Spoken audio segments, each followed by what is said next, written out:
All right, ladies and gentlemen, the winner of the Centennial Jet Breeders Cup Juvenile was Texas Red. This is the first time in history that a tandem of brothers, trainer and jockey, have won a Breeders' Cup race. Congratulations to all of you. Oh, everybody. On the right is trainer Keith DeSormo. Of course, Kent DeSormo rode the horse. And if I could have the three of the five co-owners up here, if you would each introduce yourselves, starting from the left. Wayne? And Lee Michaels? I'm Eric Kraft. Hi, everybody. Hello. One more time. They're not on. I guess you're All right, congratulations to you all. They're not Incredible performance. I don't think these mics are on. If we could get the mics on the stage turned up, Gene. that would probably be helpful for everybody. Gene. I mean, the Chair right here. What's Gene do? The Cajuns can be loud, but I'm not sure about the rest of them.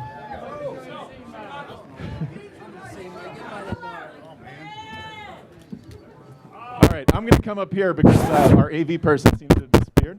They're not on. You might as well not talking to them. Hello? Test mic 1, 2. Not on in the room, though. Testing 1, 2, 3, 4. All right, well, I'll ask the questions, and then we'll pass the mic down. Kent, I want to start with you. If you could just describe the trip for me, and then especially the finish. Were you expecting for it to end up like that? I mean, that was a pretty awesome performance. Just take us through it.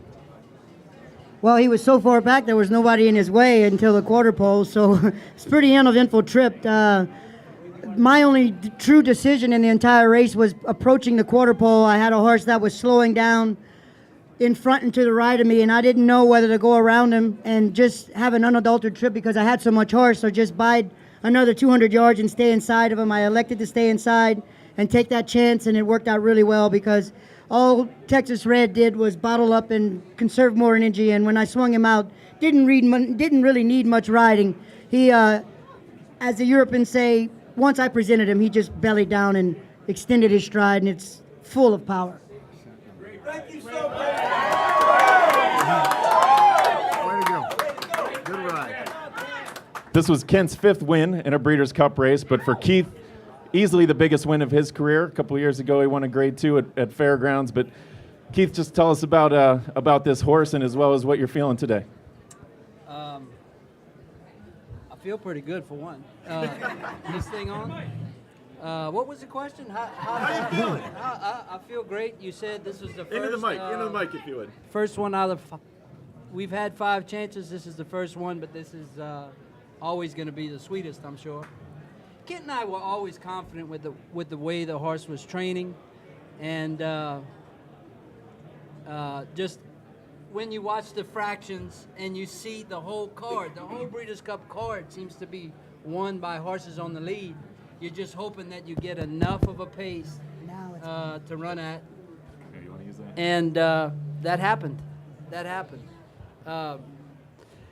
It's hard to describe. Keith, tell us about how you got this horse. You picked him out? Oh, we got him at Keeneland, and I tell anyone that wants to listen, I still don't realize how we got him for such a price, because he was a physical masterpiece even then. Very correct, very confident, very intelligent looking. All the things that we look for as horsemen in trying to acquire a good animal. So very surprising that we got him for that price. Maybe it's because the Fleet Alex was a little bit on a cold slide, but shouldn't matter. And you had said earlier this week that the Fleet Alexes and this horse in particular might take a while to mature. So maybe this was the culmination of that, but just talk about how he's come around. I think that's what was going through my mind when you asked me the first question. Yeah, the reason this horse it seemingly put on a impossible performance, but it's not that. He's just not precocious. He's not small and speedy. He's big and growing into himself every day. And what you're seeing is a culmination of semi-maturity. He's going to get better. You want some more of it? Let's get some questions from the room. Danny. Does this mean the road to the Kentucky Derby goes through Texas?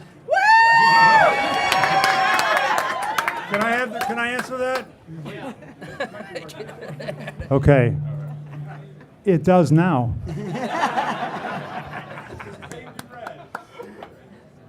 Well, and Keith, maybe you could talk a little bit more about that. I mean, obviously, now you have what I would guess would be the Kentucky Derby favorite. Just talk about, what goes on from here. It's still a long ways away, but you have to think about the classics.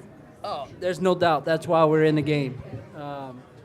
The first thing that comes to my mind is that the horse has done above and beyond what we've asked of him this year. And yes, he'll be the Derby favorite at this point, I would think. So he's earned a rest.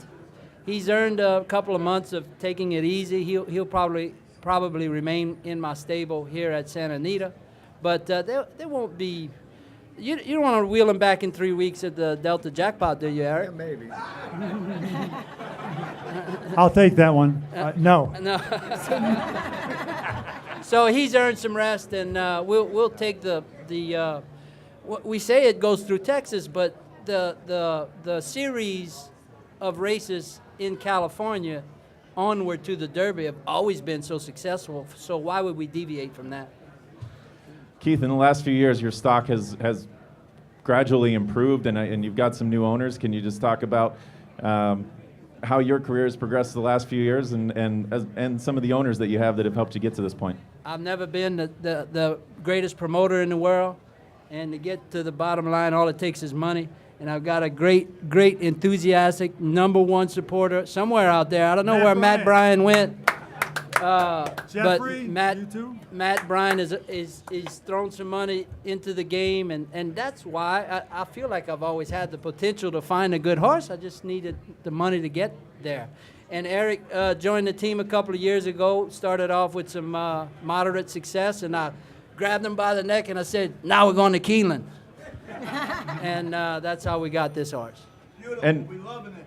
and Eric, could you talk about how all of you got together and your connections to one another? So How am I doing? I would say I started off. started with Keith a few years ago with Gene. Gene and I claimed a horse with I'm Keith, still in shock. and Big difference for then you. we went on to Big. buy some. Keith. And Keith No, is it really wasn't. being I humble wanna see because between the juvenile fillies and the juvenile, 3 of the horses in those races were purchased by Keith at modest prices.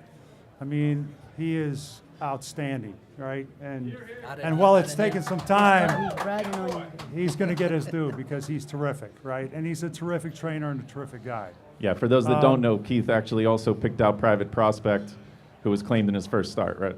Where did he finish? And Danette. Don't worry about it. It doesn't matter. So anyway, the Behind- partnership was put together.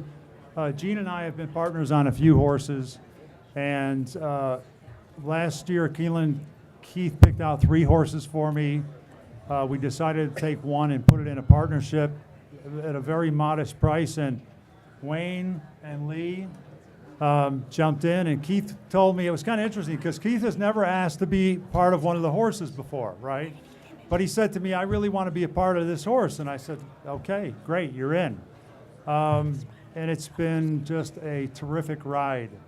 And I think one of the notes that you guys may like to know is, as a yearling, Texas Red's training partner was Cosmic One, Zenyatta's baby. And that was because Texas Red was big enough to train with that horse. So maybe it did us some good, right? Terrific note, thank you. Yeah.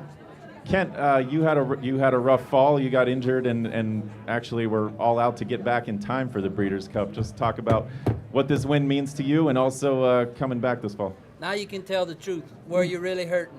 Never. It's been about a week. I don't even know I have ribs, and now I certainly don't. But I think this goes without saying that this is just the culmination of a lifetime of horses in our backyard. Our mom and dad, we owe a lot of credit to, besides Keith and his genius of acquiring these animals. But we've done it all our lives, and this is what we know. I got to ride them in stage small, and Keith has the eye and education. But it's great being on a brotherly, loving team.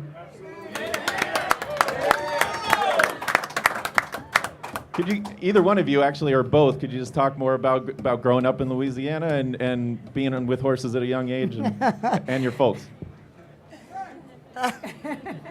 That'll take a book. No, maybe that's where the parent you saying about proper upbringing. When you have a proper upbringing, that means you have the capacity to learn. And it was pretty rough and tumble in our beginning days in the equine industry.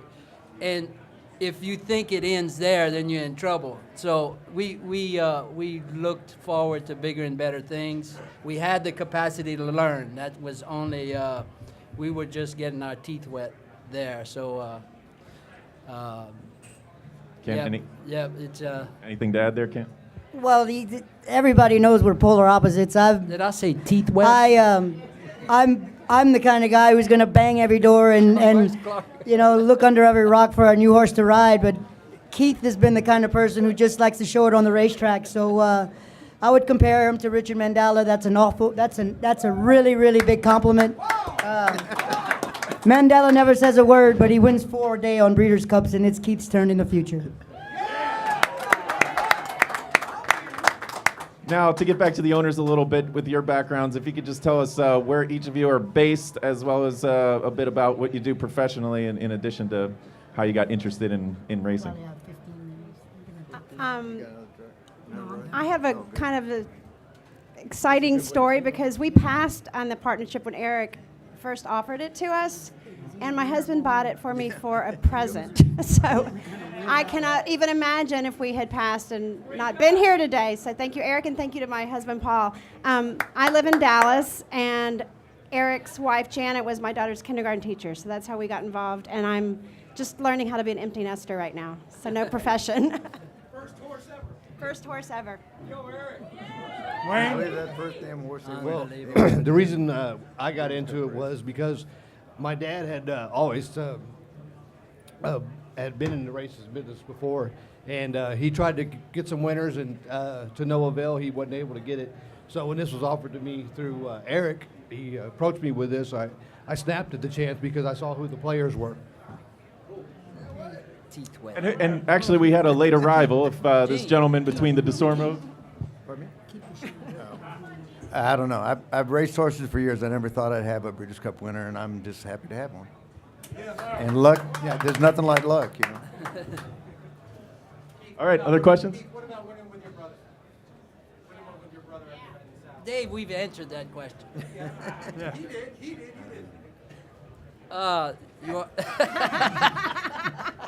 It's obviously something special. Full, but I was going to say something else, but that makes the success all the more enjoyable when you have that success with your family.